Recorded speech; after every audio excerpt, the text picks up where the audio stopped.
Iki cyorezo kiragaragara nabi, kiratuma abantu bagira ubwoba. Iyo abantu bagize ubwoba rero, ikintu cya mbere ni uguhungabana mu bwonko, guhungabana mu mutwe. Ubu ngubu abantu bakira abantu bagize ihungabana, tujya tuvugana mu rwego rw'ubuvuzi rwo kwita ku bantu, barimo kwakira abantu benshi kubera ko bafite ubwoba, kandi uretse n'ubwoba hariho n'ubukene, hari abantu batakibasha kurya nk'uko baryaga kubera ibi bibazo n'ubukungu.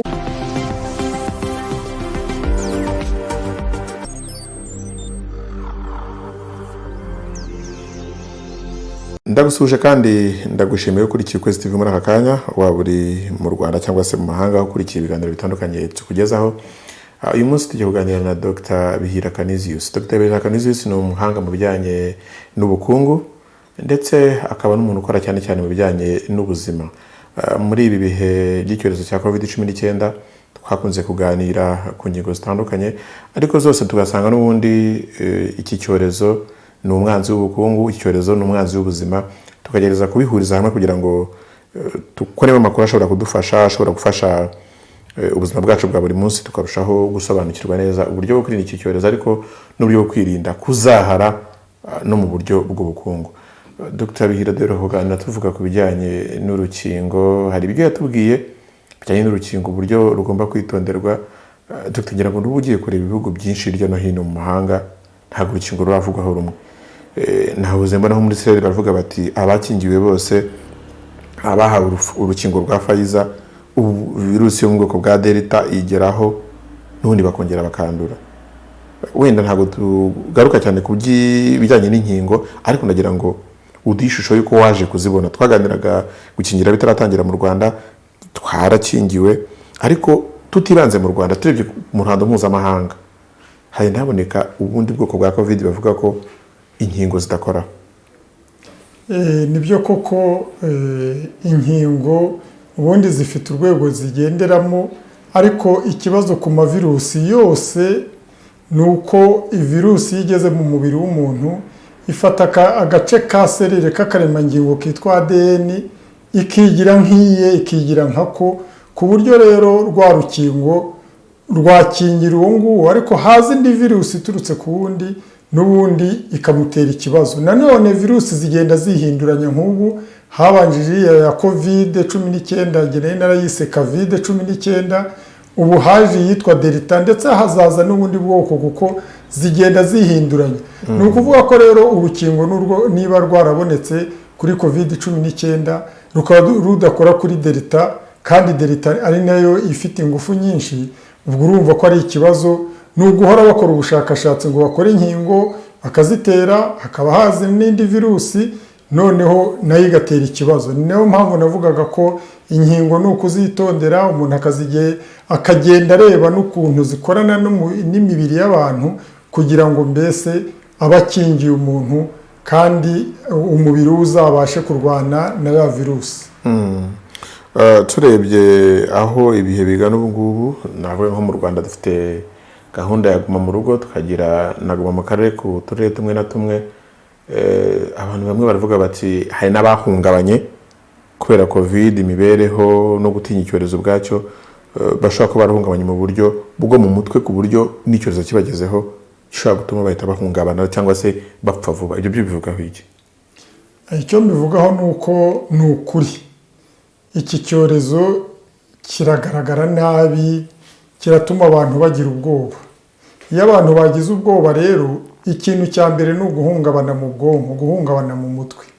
Ubu ngubu abantu bakira abantu bagize ihungabana, tujya tuvugana mu rwego rw'ubuvuzi rwo kwita ku bantu, barimo kwakira abantu benshi kubera ko bafite ubwoba, kandi uretse n'ubwoba hariho n'ubukene, hari abantu batakibasha kurya nk'uko baryaga kubera ibi bibazo n'ubukungu, hari abantu batakibasha kwishyura minerivare z'abana, mbese hariho ibibazo byinshi bijyanye n'imibereho myiza, ari nabyo bituma bahungabana.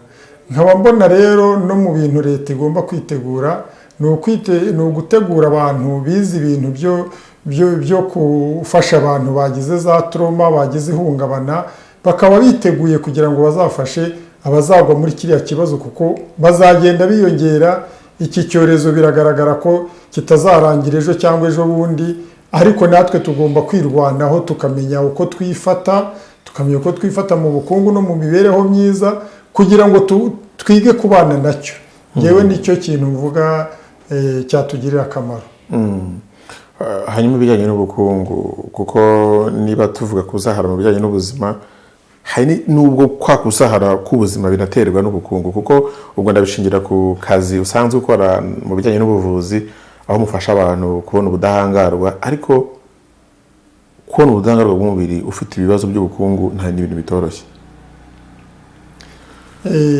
Nibyo koko, buriya ikintu kiyobora abantu ni ubukungu. Ni ubukungu butuma imibereho iba myiza. Ubukungu rero kera twabonaga mu biribwa, umuntu akaba afite ibigega, afite imitiba. Ubu ngubu ubukungu buri ku mafaranga. Iki cyorezo ikintu cyaje cyihutira kugabanya ni amafaranga uko agera ku bantu. Akazi karabuze, ibicuruzwa ntabwo bikiboneka. Iyo abantu bagiye muri guma mu rugo, muri guma mu karere, muri guma mu ntara, ni ibibazo by'ubukungu nanone byiyongera, kuko niba umuntu yabonaga umusaruro akawohereza, kuwohereza biramugora. Ababonaga ibyo kurya arabona bike cyane, kugeza n'aho leta igomba kubafasha kugira ngo babone ibyo kurya. Ni ukuvuga ko ibintu birakomeye muri make. Noneho rero ngewe ikintu mbona gikomeye ni uko leta igomba kudufasha ubukungu bukagumya bukamera neza, ntiwujye munsi ya zeru, kuko iyo ubukungu bwagiye munsi ya zeru, abantu benshi nibwo ubona bamwe bariyahura, abandi bagata umutwe, abandi umutima ukohereza amaraso make mu bwonko bakagira stroke. Hari ibintu byinshi n'indwara ndetse ziriyongera, uretse n'iyi COVID-19 n'izindi ndwara zihita ziyongera kubera imibereho mibi. Nkaba mbona rero ikintu leta yakwihutira ni ugufasha abaturage, imibereho ntimanuke ngo ijye hasi cyane. Mu bijyanye se na kumwe mukangurira abantu, kuko nigeze kubikomozaho, mugira ibintu by'inyongeramirire, mugira n'uburyo mutanga ubujyanama mu mirire, umuntu akamenya, kuko byagaragaye yuko abantu benshi barya nabi cyangwa se barya indyo zituzuye atari ababibuze. Hariho n'abakire benshi bishoboye ariko barya nabi. Mu bukangurambaga cyangwa se mu bujyanama muri gutanga, hari icyo cyiciro cy'abo ngabo bafite uko bishoboye, ariko none hakaba n'ushobora kuba yabisobanukirwa ariko akabura ubushobozi bwabyo. Ibyo byo murabihuza gute? Abenshi ntabwo babisobanukiwe uko ubushobozi buroroshye. Ikintu kibura mu mirire hano mu Rwanda ndetse no muri Afurika ni ikintu cyitwa kumenya ibyo agomba kurya. Ubundi ibyo umuntu agomba kurya biri mu bice bitatu. Hari ibitera imbaraga ku bantu bakeneye gukoresha imbaraga nyinshi. Hari ibyubaka umubiri. Ibyubaka umubiri buri muntu wese aba bikeneye kugira ngo umubiri uzamuke, cyane abantu bakiri abana batararenza imyaka 25 baba bakeneye ibyo bintu byubaka umubiri cyane. Noneho hakaza n'ibirinda indwara. Ibirinda indwara buri muntu wese arabikeneye. Nyamara ntabwo byihishe, kuko biba mu mbuto n'imboga n'ibindi bimera biringaniye umuntu wese ashobora kubona. N'umuntu waba ari ahantu hatoya cyane ashobora kubibona agerageje. Ariko ikigaragara ni uko abantu bibanda ku bintu bitera ingufu n'ibitunga umubiri. Ugasanga umuntu arya amafiriti n'umuceri n'ibirayi n'ibishyimbo, ugakumva ko ararangije. Wamubaza igihe aheruka kurira urubuto cyangwa imboga, ugasanga amaze nk'amezi 2. Ni ibintu bibabaje. Wamubaza igihe aheruka kunywera amata y'inshyushyu, kandi arahari. Ugasanga ahubwo aheruka kunywa ikigage, aheruka kunywa urwagwa, aheruka kunywa byeri. Ibyo ni ibintu mu muco wacu twagombaga gukora, ndetse namwe mutangaza amakuru mukabishyiramo, tukigisha abantu ukuntu barya indyo ibereye umubiri kandi izamura ingufu, izamura n'abasirikare b'umubiri kugira ngo birinde za ndwara. Kuko birababaje kubona nk'umuntu agiye kwa muganga, barabona ko ashonje koko, ariko bakamwandikira ibinini. Bya binini ahubwo biramuhuhura.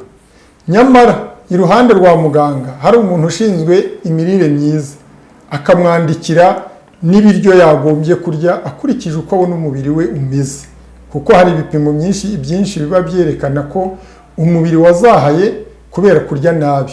Buriya igituma indwara zifata abantu ni ukubera ko baba bariye nabi. Umuntu urya neza uretse indwara y'icyorezo nk'iki nayo kandi umubiri we urayirwanya, ariko ikintu cya mbere twagombaga kurebaho kwivuza cyane twarya neza. Ari nayo mpamvu nagaruka kuri ibi polisi yirirwa ikangura abantu ibabuza kunywa inzoga nyinshi cyane cyangwa no kunywa nkeya, nabyo ntabwo ari byiza muri iki gihe hari icyorezo, kuko iyo umuntu yanyoye inzoga alcohol iragenda ikivanga n'amaraso, amaraso arazamuka yagera mu bwonko. Niyo mpamvu n'umusinzi yikubita hasi kubera ko hari akanyama bita hypothalamus, alcohol iragenda ikagafata, mbese ikakagaragura ikagatesha umutwe nako, noneho akikubita hasi mpaka alcohol imushizemo kugira ngo kongere gakore. Buri umusinzi ntiyabyuka hypothalamus itaramubwira iti wakomeye byuka. Ariko ikindi kinababaje, umugore nyoye inzoga atwite, umwana azavuka ubwenge ari buke cyane, ubwonko budatunganye. Umugabo uteye inda yasinze, umwana azavuka ubwonko budakomeye kubera ya alcohol iragenda ikica akaremangingo kazatuma umwana atungana amera neza. Ari nayo mpamvu nge mbona aho kugira ngo inganda zikora inzoga nyinshi zakora imitobe myinshi zigatunganya amata y'inshyushyu menshi, abantu bakamenya ikintu kirimo intungamubiri nyinshi, noneho za nzoga zirimo alcohol zikagabanuka, bashaka ko babona n'aya mafaranga babonaga bakongera igiciro, noneho umuntu yinyoye akanywa gake kugira ngo umubiri ugumye umere neza. Umuntu udukurikiye nonaha ndashaka yuko umufasha no kubijyanye n'imitekerereze. Inzoga uri kuvuga cyangwa se ibijyanye n'ubuzima bwo mu mutwe, inzoga uri kuvuga benshi muri iyi minsi barasanga kugira ngo bibagize ibibazo, bibagize stress, bibagize ubukene bafite kubera ko batabasha kujya mu mirimo n'ibindi. Ibyo byo uragira inama umuntu nk'uwo nguwo yuko yabyitwara amazi, haruvuga ati reka nkwa agacupa byibuze ndebe ko nabona ibitotsi. Nahera ku nyongeramirire wari wambajije. Buriya ikintu cya mbere ni uko umubiri ugira ekilibre mu bintu uwuha. Ibyo bintu byo kwiyibagiza ibibazo koko alcohol irabyibagiza, ariko irabyibagiza yashiramo noneho bikaza byikubye kabiri. Ariyo mpamvu mvuga nti nk'umuntu utanga inzoga yagombye kuba afite amata y'inshyushyu, akabanza agaha wa muntu amata y'inshyushyu, yarangiza akanywa n'inzoga nkeya, ntacyo byaba bitwaye kuko umubiri wawe wabonye ikiribwa. Cyangwa akaba afite n'ibyo abantu barya, bamara kurya bakanywa inzoga iringaniye, aho nta kibazo cyaza. Ariko ikibazo ni uko umuntu ajya kwibagiza bya bibazo akanywa inzoga, no mu nda nta kindi kintu gitunga umubiri kirimo. Ni ukuvuga ko ya alcohol iragenda ikica inyama z'umuntu, ihera ku mutima, kuko umutima ni ukora amaraso, ya alcohol yivanga n'amaraso yagera mu mutima akawangiza. Iragenda ikica umwijima. Muzi indwara bita cirrhose, ni indwara ituruka ku minywere ya alcohol nyinshi ikagenda ikangiza umutima. Ibihaha nabyo ntibihumeka neza, kuko iyo umuntu amaze gusinda ubundi abakeneye nibura litiro 3 n'igice z'umwuka wa oxygene. Iyo amaze gusinda kubera amazuru barimo gusa naho afureka, ntabwo yinjiza oxygene ihagije. Ari nayo mpamvu buriya polisi ihora ihanganye n'abantu barimo kunywa alcohol muri iki gihe, kuko alcohol iyo imaze kubageramo, iriya ndwara, iriya virisi iyo ibagezemo imera nko kwasa ikibonobono. Nge navuga ko baba babaye inoge kubera ko umubiri wabo uba wacitse intege. Ndetse icyo mbona banakora n'abantu bashinzwe umutekano, bareba uretse no kureba banywa inzoga cyangwa batwaye imodoka, bakareba abantu basinze barimo kugenda bagwirirana, bakabafata bakabagira inama, byanaba ngombwa bakabahana, kuko barimo kwangiza umubiri wabo kandi barangiza n'ubukungu. Ziriya nzoga umuntu arazinywa, abana n'umugore bakarara ubusa, kuko usanga abagabo benshi nibo bazinywa, mu rugo ugasanga ntabwo wabonye icyo guteka cyangwa batetse bidahagije. Ariyo mpamvu rero mvuga ko inzoga zirimo kutwicira ubukungu, kuko ziratuma umuntu warayasinze ntabwo yazinduka ajya ku kazi. Ahubwo inzoga tuzigabanye, dufate ibintu byongera imirire, imboga, imbuto, amata y'inshyushyu, tubifate bihagije, umubiri ukomere, tubashe gukora. Kuko iki cyorezo tuzagitsinda ari uko tubashije gukora, tukazamura ubukungu, imibereho myiza yo mu ngo, tukabasha kubona ibyo duha abantu badakora wa murimo w'ubuhinzi n'ubworozi, ndetse tukabona n'ibintu duha inganda zikabikora zikabyohereza hanze. Twakunze kuvuga ibijyanye n'inyongeramirire, nzi ko mu buvuzi n'ibindi bintu ugira ujya ufasha abantu, akenshi ugendana n'ibihe turimo cyangwa se ugendana n'ibintu bigezweho, ugendana n'indwara zadutse cyangwa iki. Ubu ngubu mufasha abantu gute? Muri gufasha abantu gute? Ababagana n'abantu bameze gute? Icyo mubafasha ni iki? Nk'uko mubimbajije koko, ngewe ntabwo nigeze nicara ntakoze ubushakashatsi ku kintu cyagirira abaturarwanda akamaro kandi dushobora kubona ku buryo kizamura imibereho myiza yacu. Ikintu cya mbere nabashije gukora ni uko nkorana n'Abanyamerika kugira ngo turebe inyongeramirire zimeze neza zifitiye abantu akamaro, kandi noneho dushobora no gukora duhereye ku bintu dutunze. Nk'iyi kampani yitwa Kiyari icuruza inyongeramirire, nayo yayise Kiyari, iva ku mbuto, ariko imbuto zivanze n'amata y'inshyushyu bagize ifu.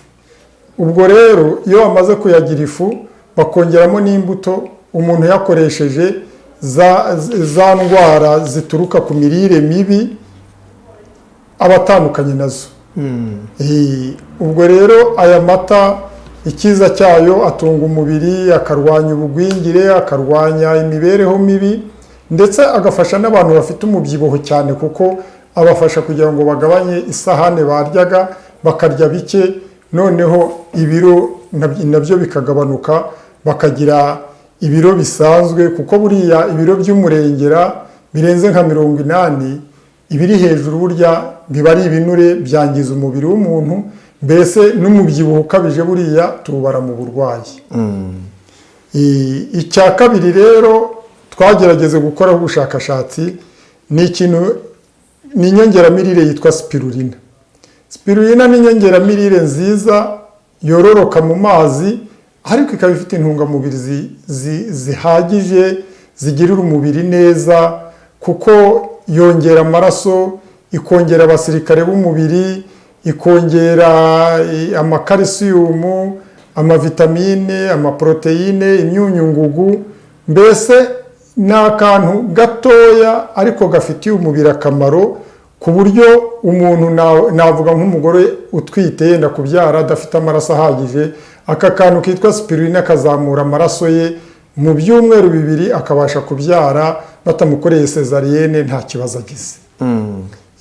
Noneho ubundi bushakashatsi nakoze muri iyi minsi, murabona iki cyorezo twise COVID-19 kiratera vide mu bukungu bw'abantu, vide mu buzima bw'abantu, mbese ni ikibazo kitoroheye igihugu ndetse kitoroheye n'amahanga. Hari umuti rero nakwita ko ari inyongeramirire nawo witwa reishi, ari nawo Abashinwa bakunze gukoresha cyane kugira ngo barwanye amavirusi. Iyo nyongeramirire rero ubu narayitumije, turayifite hano mu Rwanda, abantu bayikeneye bose barimo kuyifata, amavirusi yabageraho agahita acika intege, ugasanga umubiri wabo urayatsinze. Hari n'indi nyongeramirire rero yitwa calcium fer zinc.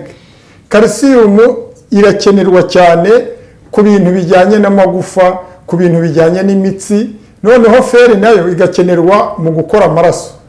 Ifasha urwagashya gukora amaraso, kandi ya maraso agatembera neza mu mubiri. Ari nayo mpamvu nge mvuga nti iyi nyongeramirire irakenewe cyane mu Rwanda, ndetse no mu mahanga barayitabaza cyane kugira ngo umubiri ube ukomeye.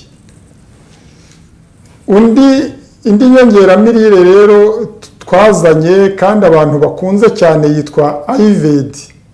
Ayurved ni inyongeramirire myiza cyane, ni umutobe w'umwimerere urimo imbuto, noneho imbuto zinyuranye zigatuma umubiri wiyubaka neza kugira ngo urwanye n'indwara. uyu mutobe rero murabona ko ni na mwinshi, umuntu unyoye ahangana na za ndwara ndetse yaba anazirwaye agakira, kuko buriya ikintu gikiza indwara ntabwo ari bya binini dutanga, ahubwo ikizikiza ni bya bintu birubaka wa mubiri bikawurinda n'indwara. Ikindi rero cyari kinasanzwe ni ikintu cyitwa terevo. Terevo irimo imbuto 23, ikabamo imyunyungugu, ikabamo noneho n'imboga nyinshi, harimo amashu, harimo dodo, harimo imboga nyinshi cyane, ku buryo umuntu yinyoye aba ameze nk'uwariye za mboga kandi atiriwe ajya kuzishaka ngo zimugore wenda no kuziteka. Harayinywa, umubiri ukazamuka, ubwirinzi bukazamuka, ndetse n'indwara nyinshi zikagenda. Twasanze irafasha abantu barwaye indwara nyinshi, za ndwara zigakira rwose burundu. Ari nayo mpamvu rero navugaga nti Minisiteri ishinzwe ubuzima yari ikwiye gutangira kumenyereza abaganga, bakamenya gutanga ibinini, bagatanga n'inyongeramirire, bagatanga ndetse na lisite y'ibintu umuntu agomba kurya bitewe n'indwara bamusanganye.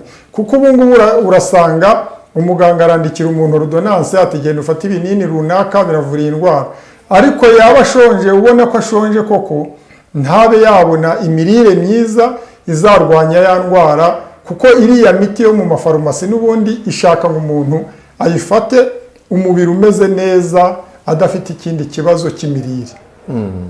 Ni icyo ngicyo rero tumazemo iminsi. Iyi Guma mu Rugo yatumye dutekereza, ituma tugera no ku bushakashatsi ku buryo ibi bintu byazafasha abanyarwanda ndetse n'abaturarwanda bose. Ikindi rero mu nyongeramirire hari Maka Coffee, ifite akamaro cyane ku bagabo ku buryo bw'imyororokere yabo, noneho ikagira n'akamaro ku bagore nabo ku buryo bw'imyororokere, ariko cyane cyane ikarwanya biriya bibyimba biza muri iterisi ku bagore, igafasha n'abagore badafite amashereka akaza vuba cyane ndetse akanaba menshi. Mbese ifite akamaro kuko ikora ku mutima, igakora ku bwonko, igakora no ku mwijima, igakora no kuri prostate. Ni inyongeramirire rero imeze neza cyane, twabwira ari abantu batararwara bakayifata, ikabafasha, ndetse n'abarwaye igakora ku buryo ubuzima bwabo bwongera bukaba neza, bakamererwa neza. Turimo kubaka ubuzima bitubwiye no kugira ngo abantu bagire ubuzima bwiza, bagire imbaraga zo gukora, ariko muri iyi minsi gukora biragoye. Ni umunsi ni Guma mu Rugo, ejo mwongeye mwagiye gukora, ibikorwa bimwe birafunze. Mu bijyanye n'ubukungu ubona ahazaza h'u Rwanda, reka turebe u Rwanda cyane nubwo ari ikibazo kireba isi muri rusange, ahazaza h'u Rwanda mu by'ubukungu kugira ngo ubukungu bwabo buzazanzamuke, ubona bizagenda gute? Ishusho yabyo ubona ari iyihe? Ishusho yabyo mbona ni uko abanyarwanda twese dukora. Ubukene ikintu kiburwanya ni ugukora umurimo. Icyo mbona rero, abanyarwanda ntabwo ari ibigwari, twabaye intwari kuva kera, gukora turabishoboye. Ariko iki cyorezo cyaduciye intege, kubera ko yabaye Guma mu Rugo ikamara ibyumweru 2, ikamara ukwezi. Ni ikibazo kitoroshye mu bukungu bw'igihugu no mu bukungu bw'abaturage. Ikintu rero tugomba kureba ni uko abantu bose bashoboye gukora, cyane cyane urubyiruko, kuko twagize Imana ni narwo rwinshi mu gihugu cyacu. Twagize Imana, dufite igihugu kimeze nka paradizo, ahantu imvura igwa, izuba rikava, tukabona ibimera, tukabona imigezi n'inzuzi ntibikame, ahandi byose babishakisha cyangwa bakabyiga mu mateka. Twe rero icyo mbona tugomba gushyiraho umwete ni ugukora. Abantu bose bagakangurirwa gukora. Ntihagire umuntu w'urubyiruko dusanga yicaye yananiwe gukora, kuko nubwo iki cyorezo cyaje, ariko abantu bashaka gukora iriya mirimo y'ubuhinzi n'ubworozi barakora. Abantu bashaka gukora izi nganda ziciriritse, nko kuba yakora uruganda rw'umutobe, uruganda rw'ibiribwa runaka, uruganda rwa kawunga ivuye mu bigori, arakora, leta imwemerera gukora. Ari nacyo mbona nibura muri buri murenge hajyaho uruganda ruciriritse cyangwa inganda ebyiri eshatu ziciriritse zifite ikintu zikora ziha akazi urubyiruko n'abantu bakuru, noneho za nganda zigatuma twihaza mu biribwa, kuko ikibazo dufite ni uko akantu kose karaba ngo tugiye gutumiza ibintu hanze, kandi dufite ubushobozi bwo kubikorera hano mu Rwanda, ahubwo natwe tukabyohereza hanze. Ntabwo nibaza ukuntu twajya gukura ibintu hanze ndetse tukageza n'aho dukura ifumbire dushobora kuyikorera, tukagera aho dukurayo n'amazi.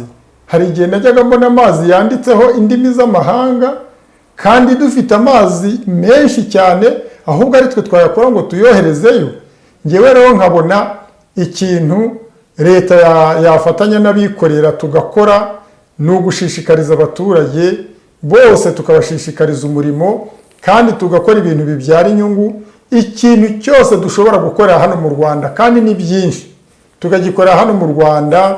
Hari abavuga ngo ibintu biva mu mahanga ngo biba bisa neza, ngo ni byiza, ariko njye siko mbibona. Niyo cyaba kitari cyiza cyane ariko ari ikiwacu, kidufitiye akamaro ku bukungu bwacu. Buri munyarwanda rero niyishyiremo ko ikizamuteza imbere, ikizamukiza ari ikintu cyo mu Rwanda. Ari niyo mpamvu hagiyeho n'iriya made in Rwanda ikomeje igatera imbere, twakira cyane tukabona ubukungu budasubira inyuma, ndetse ibihugu byinshi n'iby'i Burayi n'ibyo muri Amerika twabiruta, kubera ko twebwe dufite amahirwe yo kugira igihugu abantu bavuga ko abahageze bose bavuga ko kimeze nka paradizo. Hanyuma turasoza wenda tuvuga ku bijyanye n'inama muri rusange zikubiyemo ibijyanye n'ubukungu ariko n'ubuzima, by'uko umunyarwanda dukurikiye muri aka kanya muri Guma mu Rugo uko akwiye kwitwara, haba mu bijyanye uko akwiye gucunga iby'ubukungu bwe ariko no mu bijyanye n'ubuzima. Uko umunyarwanda utwumva akwiriye kwitwara ni uko yakwitwara neza. Iki cyorezo cyaje kugira ngo gishegeshe abantu, gishegeshe n'ubukungu, kandi urabona uko kimeze. Tumaze kujya muri Guma mu Rugo inshuro 3. Ntabwo ari ikintu rero kizatubabarira, ahubwo twebwe dushyireho umwete, twirinde. Ni nacyo kintu cya mbere. Iyo minisiteri ishinzwe ubuzima, polisi, RBC bose bavuga bati nyamuneka mwirinde, icyorezo kirakomeye. Birababaje kubona umuntu agikerensa, ndetse nanjye aho nyura hari aho mbona nk'urubyiruko bicaye baganira baseka ndetse batambaye n'udupfukamunwa, kandi bari ahantu bashobora kucyandura byigaragaza. Rero nkabona ikintu cya mbere dukora ni ukwirinda. Ikintu cya kabiri ni ukurya neza, tukirinda biriya bisindisha, tukirinda ibiribwa bidafitiye akamaro umubiri tudakeneye, tukibanda ku mbuto n'imboga n'ibindi bitunga umubiri, ariko cyane cyane imbuto n'imboga n'inshyushyu. Icyo kintu ni ikintu abanyarwanda bagomba kumenya, kuko kizadufasha nikinagabanya ubukana iki cyorezo, ariko abanyarwanda tuzabe dusigaye dufite ingufu, tutarashegeshwe, tutarabaye inoge, niko bita umuntu iyo babona yarashegeshwe atakibasha no gukora, atakibasha no gutekereza. Twebwe rero twabaye intwari kuva kera.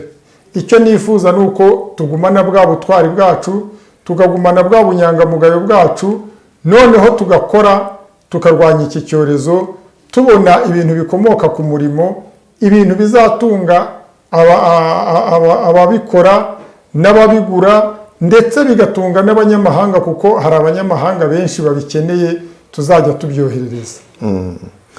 Ntabwo umuntu yaganira na Dr. Bihira Canisius, nk'umuntu utanga ubujyanama ndetse akanafasha abantu mu bijyanye n'ubuzima n'imirire, yabafasha kubungabunga ubuzima bwabo, ndetse agafasha n'abantu mu bijyanye n'ubukungu. Nubwo tutabigiyemo cyane, ni umuntu ufasha abantu mu mishinga, wenda ntitwabivuzeho cyane kuko wenda turi mu gihe cya Guma mu Rugo, ariko ni umuntu ufite ibikorwa yagiye akora bitandukanye, imishinga, ibikorwa by'ubuhinzi n'ubworozi n'ibindi, ashaka kugira abantu inama. Niyo mpamvu tuganiriye akenshi duhura n'abantu batubwira bati se uriya muntu twamubona gute, uriya muntu se twamugeraho gute, twavugana nawe gute, aho kugira ngo abantu bajye bakomeza kwiyongera babitubaza, ntacyo bibatwaye, mwaduha uburyo umuntu ashobora kubageraho. Uburyo umuntu ashobora kutugeraho, dukorera ku Kacyiru, munsi y'umurenge wa Kacyiru, tugakorera no mu mujyi hafi ya hoteli Kapi, aho bita ku Muhima. Noneho icyoroshye kandi nabaha nimero ya telefone ni 0788 32 23 25. Ubwo rero icyo nabwira abantu bose bakeneye ko tubigira imishinga irahari. Tumaze kugira imishinga myinshi, hari ubworozi bw'ingurube, ubworozi bw'inkoko, iy'ubuhinzi bw'amatunda, iy'ubuhinzi bw'amapera ndetse na za pome. Ubu dufite ubusitani twerekeraho abantu, ndetse na hano ku kazi nahashyize itunda kugira ngo abantu bamenye ko bahinga itunda ryera vuba kandi ryera neza. Muraza kuribona, hari itunda ryerera amezi 4, n'ubu ngubu muraribona narihinze mu kintu cy'ikivaze, ariko ryatangiye kuzana ibitumbwe, rimeze neza cyane. Abakeneye rero ubworozi, ubuhinzi, ubucuruzi, iyo mishinga turayifite, bazaze tuberekere, kuko tubereka umushinga wize tukanabafasha kuwukurikirana. Murakoze.